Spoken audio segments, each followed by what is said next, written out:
So, hello guys! Tayo magsha-shopping haul ulit today. Ito na ang aking last grocery bago umuwi ng Pinas. Pero bago kami nag-grocery, galing kami sa anak ni Mister kasi gusto daw kaming makita bago kami umuwi ng Pinas ng ating baby. Kaya kami ay dumalaw muna doon. And then, dumaan kami sa B&Q. So, doon kasi is may mga, may ano din sila, garden center. Tapos, pwede kayo mga makabili ng ganitong, anong tawag dito, tubers at saka mga bulb. So, sabi ko kay Mr. bili kami dahil ang planting season ay March to May. Parang pareho sila, March to May. Etong isa ay May to June. Itong dahlia, extra large flowers pa nga ito. So, bali 5, hindi naman to bulb tubers, ugat. So, bali 5 to. Kasi 2 for 10 pounds siya. Kaya bumili ako ng dalawa. Sana sa natin, pagbalik is mamulaklak na sila. So, ito lang naman yung binili namin doon. Tsaka bumili pala si Mr. ng wood glue. Kaya kami dumaan doon. And then, ang ating shinaping ay i-haul natin. Well, hindi kasama itong tubig. Yung tubig dala-dala ko. Tsaka itong ating bonnet ng baby. Ito ay galing sa anak ni Mr. Marunong siyang mag-knitting. Ang galing ang cute. Ako ay hindi marunong mag-knitting. Marunong ako mag-crochet. Pero hindi ko ganun kagaling mag-crochet. So, lagyan natin ito sa gilid. And then, bumili kami sa, home bargain din. Dahil, bumili kami ng gift para sa para sa apo ni Mr. dahil Easter. So, wala kaming, tapos na ang Easter. Pero wala kasi kaming gift. Tsaka, late kami pumunta.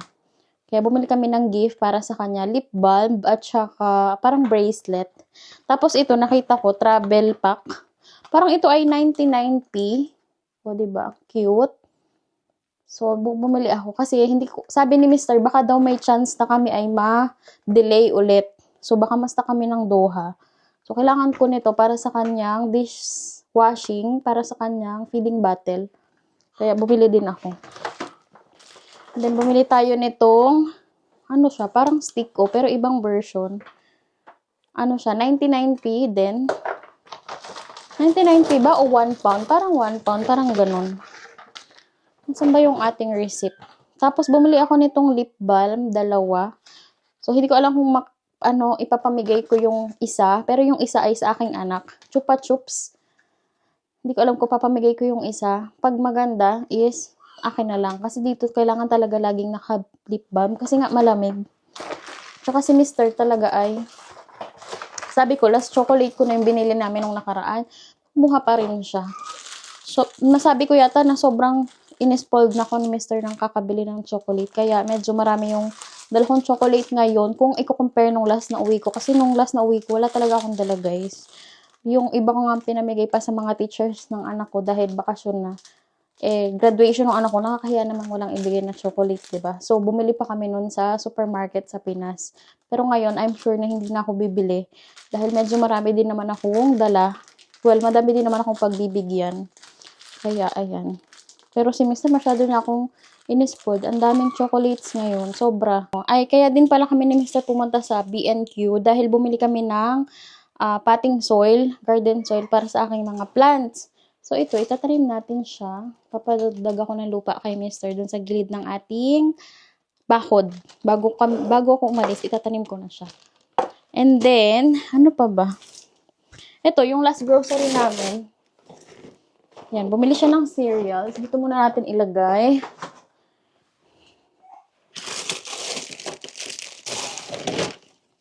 So, dahil tapos na ang Easter, guys, nakabili ako ng mga ganito, sale. Para next year, next Easter, meron kaming pang design sa bahay. Ang pagde-designin ko or pagde-decorating ko is yung aking anak. Para naman ma-enjoy nila dito sa UK. Kasi medyo malungkot talaga dito, guys, ang buhay. Kung i-compare natin dyan sa Pinas. Para hindi sila masyadong ma-bored, diba? So, yan. And then, Coke. Bumili si Mr. Bumili din siya ng beer. Hindi naman yan siya gabi-gabi umiinom. Pero, sale kasi, kaya napabili siya. Usually, yung beer na yun, Stella yata yung pangalan. 18 cans. Before, siya ay 18 pound. So, parang ngayon ay 13.99. So, parang nakasave siya ng 4 pound. Sayang din yun. Mahilig sa sale. So, ayan. Bumili tayo ng mga tomato sauce. Ito ay mura lang. Hindi ko na nakita yung ating mga prices. Kunin ko nga yung ating receipt. Halika na. So, pareho lang din ang price ng Coke pala doon. 2.49. Then, bumili si Mr. Yung cereals na yan ay 1.99. Come here. Tapos ito, ano ba pangalan nito? Tomato passata. Passata. So, ito, 500 grams. So, ang isa ay 165. Tapos, bumili kami ng pork belly. Nasaan na yung pork belly ni Mr.? So, ito, bumili tayo ng pickles. Magkano to? 1.15. So, yung ganitong pickles, 1.15. And then, pork belly, dalawa, 3.39.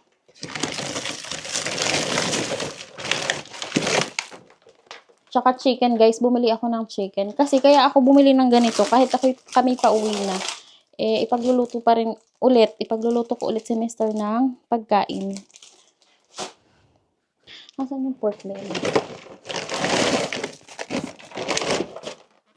So, ito, dalawang pork belly. Lalagay ko sa ref. And, gusto kong maluto siya ngayon.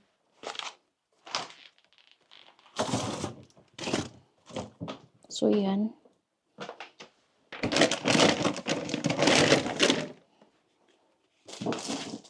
And then, dalawang mayonnaise para sa kanyang sandwich. And sa ating lulutuin. Travel bottle kit.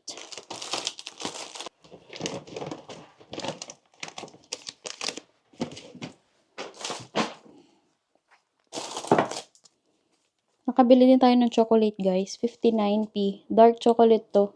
So, dalawa. Napamigay natin.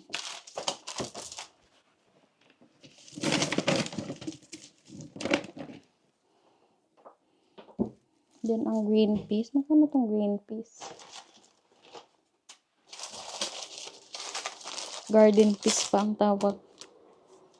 Green peas ay 90p ang isa. So, ganyan. Wala pang 75 pesos. Hello! Iiyak-iyak ang ating baby. Hi! Corned beef. I think you have corned beef here. Oh, no. You don't have. So, you have. Tayo ng onion. White onion. How much is this? 95p. So, wala pa siyang 75 pesos tatlo. What is that? Na slipper. Corned beef. 2.05. Mahal pala to. So, ang mayonnaise nila dito ay mura. 95p. Ganito kalaki. 500 grams or 500 ml. Wala pang 75 pesos. Hello! Hi! Hi! She's looking on the camera. You're looking on the camera? Yes? Hello! Pala. Yan lang naman guys ang ating pinamili. Ang Aldi ay 49.93. Ha? You need to perform a field test. Field test? Field test. if it's gonna be sore heel or just the beer? Tomorrow or not sore heel tomorrow. Just the beer.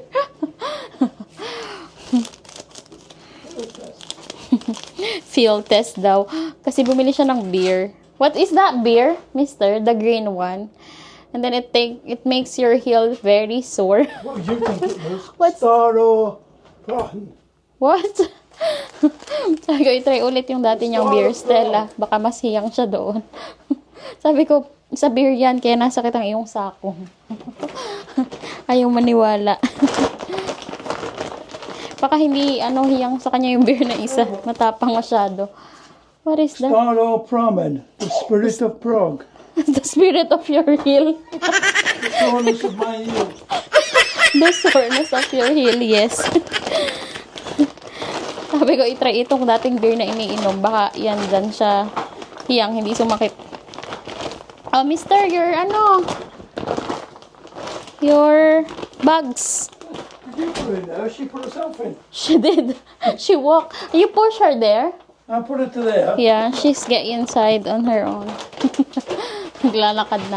Hello! Hello, hello, hello! It's dirty here.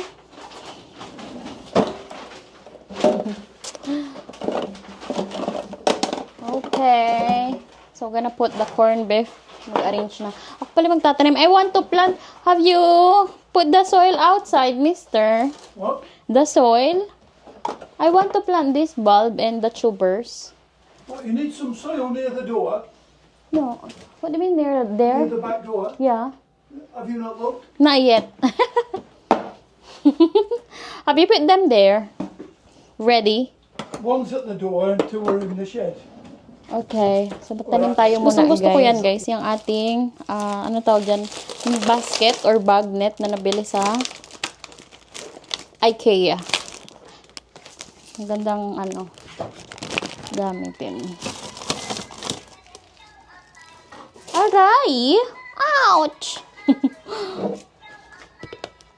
Let's go!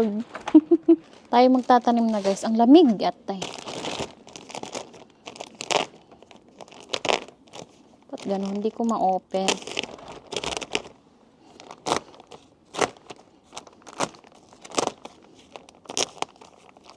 Kuha tayo ng sandok. Shovel. Okay. That's nice. It's pink. Oh, this has been here for a while. Okay. I need my Will you get it? Also the pink. For making a hole. Tayo magtanim nitong mga bulb, guys. So. At saka itong dahlia.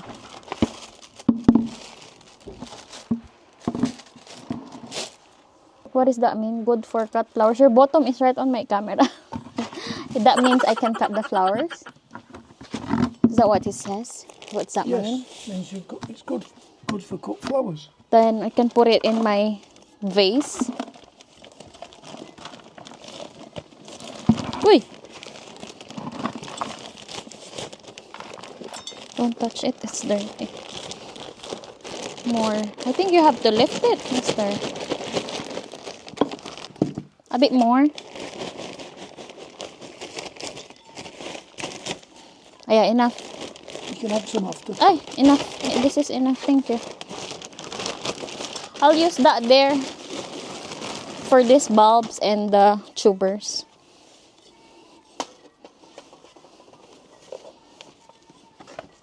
Tayo tayo. Huy, lamig. Ay ko, biglang lamig talaga, guys.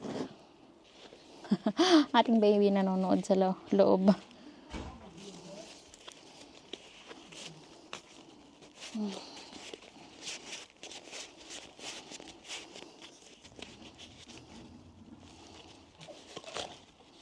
Ang ganda niya.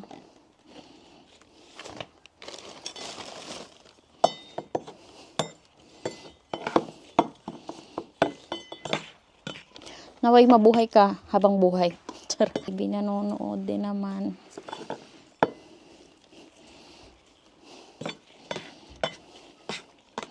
It's nice.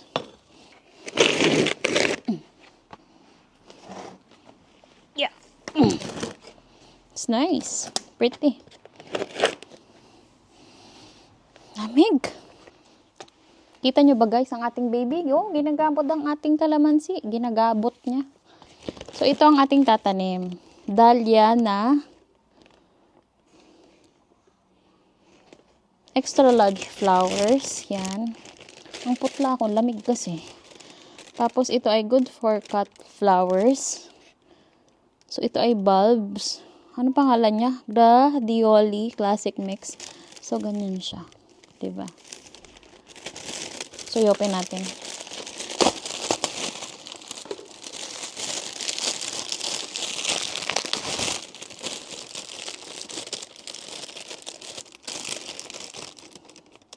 Sana lahat sila mabuhay. Ang dami nito. 50 pieces to. Itong anong pangalan nito? gladioli. So, ay 50 pieces bulb. Itong isa ay 5. Dahlia. Open nga natin to.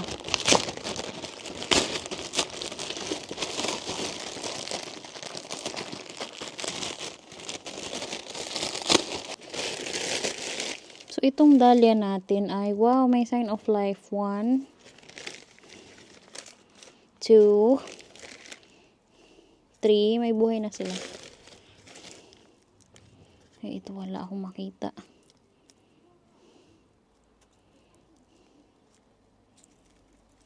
4, 5, 6. Ito. Itong isa.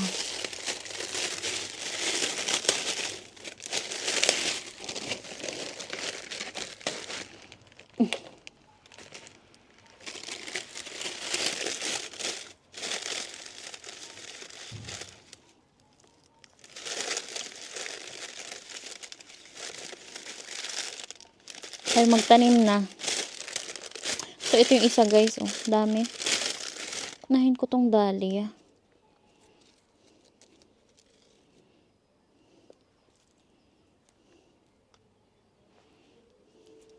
Parang alanganin to.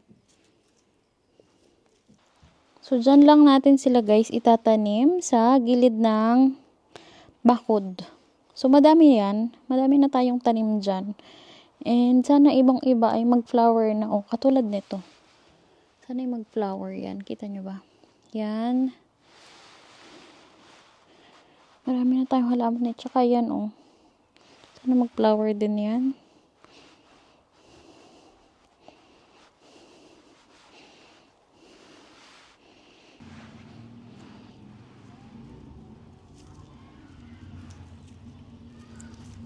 Kakalat ko na tong kanilang ano guys, tubers. Don't know where, pero dito isa. May snail pa. 2, 3, 4. Sobrang lamig na naman guys. Grabe.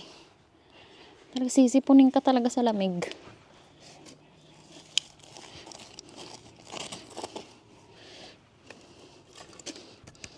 So, lagay natin to 1. So, yan. 3.